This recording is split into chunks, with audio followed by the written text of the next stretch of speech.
তরুণদের সঙ্গে আমাদের কোনো সমস্যা নেই, ছাত্রদের সঙ্গে আমাদের কোনো সমস্যা নেই।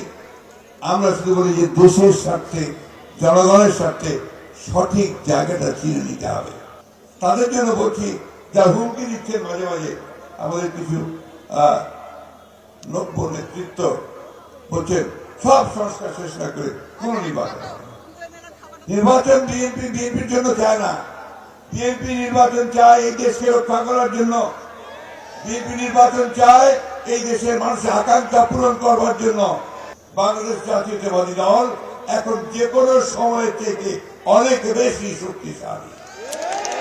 আমাদের 20,000-এর উপর মানুষ হত্যা করা হয়েছে, আমাদের 700-র মতো নেতা কর্মীকে গুম করে দেওয়া হয়েছে। দীর্ঘদিন আমাদের মানুষেরা বাড়িতে থাকতে পারেনি, মাঠে ময়দানে ধান খেতে তারা থেকেছে। এই অবস্থা থেকে আমরা আজকে